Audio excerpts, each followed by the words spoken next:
All right, over the past week or so, we had a couple of things that have happened in the comedian community who interviewed Trump, but interviewed him in not so interviewee way, if you know what I mean. They have had this guy come around and essentially just charismatically talk to them, have fun, joke around and stuff like that, and not ask him any really serious questions regarding his policy or anything like that.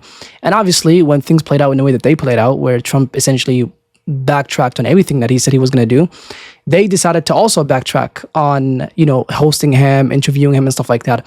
The two we're going to be looking at are going to be Akash and Andrew Schultz, and see how they reacted to the entire thing and how this whole drama folded. What they ended up doing was essentially say, hey, yeah, I know we interviewed this guy, but we're allowed to change our position on him. I mean, we didn't know he was going to lie. I mean, we had no idea. Our job was to basically just interview him and just see how that's going to, just have fun with him for a little bit. Are we not allowed to change our minds? Are you guys not okay with people just coming over to your side now that we know things were not the way that they seemed at the time? And of course, they got a lot of backlash from their fans and also some of the people who have just were watching the entire thing and watching interview, because bro, that interview got like almost 10 million views now. I don't know where it's at now, but it was almost like at 10 million not that long ago. So the interview, like a lot of people watched it, right? So Trump knew what he was doing at the time when he went to these when he went to these podcasts and stuff like that, because he went to them, and then right after that he went to Joe Rogan, and then he went to Theo Von and all these comedians and the people who have like these massive platforms. How did Schultz and his crew react to this? Let's take a look. What's up, everybody? Apparently, we ruined America. Nice. We were trying to hold the person in power, President Trump, accountable for not fulfilling some of his promises, and that was foolish, man. Nah, you're an idiot. That dude. was you're a foolish thing to do. Once you vote for somebody, no matter what they do, even if it's the exact opposite of what they say they're going to do, you just ride that until the wheels fall off. Yes, double down. Exactly. Always double down. Like, by the way, guys, this is such a straw man. Literally, nobody said that to them. The entire criticism comes down to what? It comes down to, hey, you guys have had somebody who's on the campaign trail trying to push himself as the perfect candidate to run America. Interview him and ask him valid questions regarding policy, regarding Epstein, regarding a lot of other stuff that were happening at the time that were extremely important and are still relevant till this day. Just ask him questions about that. Most of the questions were just like about him as a person. How is he? Why is he so funny? What is this little thing that he does where he's basically able to sway away from the conversation but come back to it again? And then Trump was coining random terms for his conversation skills and stuff like that. Just ask him questions that are important to you, By the way, guys, I'm sure some of you have noticed what's been happening the last few days. I just want to let you all know right now, like, I'm in neither one of your fucking cults, okay? If you want me to be in your cult, you can go fuck off. I'm not in the Dem cult. I'm not a Republican cult. I'm a free American. I'll make my own fucking decisions, and I'll say whatever the fuck I want about whatever president is in power, okay? Simple as that. I don't give a fuck what you guys have to say. No, I mean it. It's like, but if you actually care about what's happening in the country, maybe you would want to talk to some different people, and maybe you would hope to build a coalition and move some votes back over to the Democrats if you think that they have a better idea for America. But obviously that's not what you want. But God forbid we shine a light on the people who... You know what I'm getting a lot of? You talked to him. You platformed him as if he was at 0%. And then we talked to him and then he won the election. As if he had fucking no shot of winning. Hold on. People were like, this guy's a monster. He's not a human being. Then we humanize him. That's what he keeps saying. Bro, literally nobody is even saying that. Not even remotely close. The whole thing about like humanizing him was essentially about just trying to basically let him advertise himself and advertise his charisma and not actually ask him any hard-hitting questions, which is what you're supposed to be doing. Remember, these guys were running on the idea that, podcasting now is the new journalism. Traditional media is dead.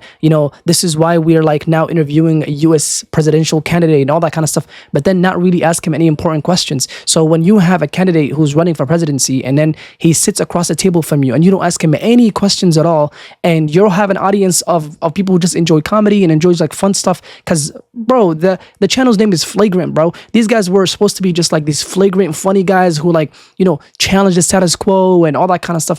And now you have somebody who is arguably one of the most controversial presidential candidates ever, both times, and you don't ask him any hard-hitting questions, and then he wins the election, and you celebrate the fact that you contributed to his win, by the way. I will stitch the clip in here. And now when he backtracks on his promises, you're like, as if he had no platform and we just give him platform, as if he was at 0% and we... Nobody is saying that, dude. That's such a straw man. Okay, so I want you to check this clip out. This is Andrew with Charlemagne sitting together, and Andrew, making the case that the reason why Kamala lost was because she didn't follow the same campaign strategy that Trump followed, which was what? Essentially go into these, like podcasts and all these guys and basically not sitting down with them and talking to them. Charlemagne was saying like, oh, that she couldn't, it was like so out of her way and all that kind of stuff. And he was like, well, do you want to be president or not? I'll play the clip with you. It's hard to fly out for 3 hours to Austin, Texas. Do you want to be president or not? Like, that's simple as that. Like, if she loses the election, I think a lot of people will point at the strategy and be like, hey, you didn't really reach out to America. I also think, like, horrible strategy at the end of the campaign. Like, she didn't speak to white people or Latinos the last month. She did the Call Her Daddy, that's white women. After that, she does Breakfast Club, The View, The Smoke. She did all the smoke. She did The View. View is white women and black women. She did Fox. She did CNN. She did a lot. I'm saying, what are the other pods that she's done? Oh, just pods? Yeah. Pods, she did Club Shay Shay. Club Shay Shay. That's it. Maybe there's more. Felt to me like a specific, first of all, it felt like there was no outreach to young men at all. And the biggest platform for black people in the world, which is the Joe Rogan podcast, and she chose not to do it. And I think that was a very foolish. So this guy is sitting here right now making a case for the reason why Trump won, or a good reason or a good contributor to why he won is because he went to these podcasts, because he went to these, obscure comedians and all these people, right? Maybe not so obscure, but you know what I mean? So, but then when he wins, he goes, as if he was at 0% and we got him to 100%, and as if he had no platform and we platformed him, we humanized him. So you're contradicting yourself. Either it is the case that you guys contributed to his win, now you were the sole reason, nobody believes you have that much power, or the person didn't really make much of a difference to coming to your podcast. I mean, think about it. Why in the hell would the U.S. presidential candidate who already was a president once before waste his precious time to come to your pod and sit with you for over an hour and have a conversation with you if he doesn't believe that is going to return positively for him? Why would he do that? Right? So clearly you contributed. So just take accountability for that. I'll just say, yeah, we contributed to his win. We should have done better homework at the time. And now we're better prepared for that kind of stuff. But to just sit here and say, no, we had nothing to do with this. We did not contribute. He actually won on his own. And, we did not platform him. He already had a platform. And that's just cope, man. That's just cope. So now when you look at Andrew Schultz's response to this whole thing, how does he respond to the criticism? He doesn't say, hey, listen, guys, I acknowledge that I have a lot of power and I did contribute to electing this person. I should have prepared better questions and better criticisms for him in regards to the stuff that I actually care about, which is the Epstein stuff. He didn't ask him any of the stuff that he says that he cared about prior to interviewing Trump.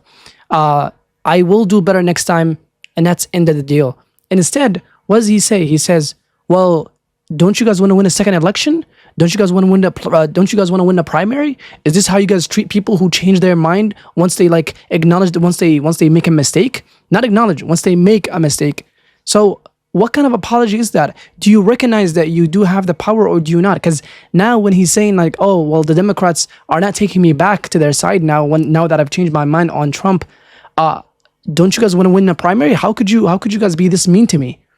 Dude, I thought you said you guys did not platform this person. You guys did not have that much power. So which one is it? They're so disillusioned with the way things played out and with their power and everything that they're trying their hardest to literally avoid accountability to the best of their ability. Literally to the best of their ability. Also, I've noticed that 90% of the people who watch my videos are not subscribers. So please feel free to subscribe to the channel, and I hope to see you guys next time.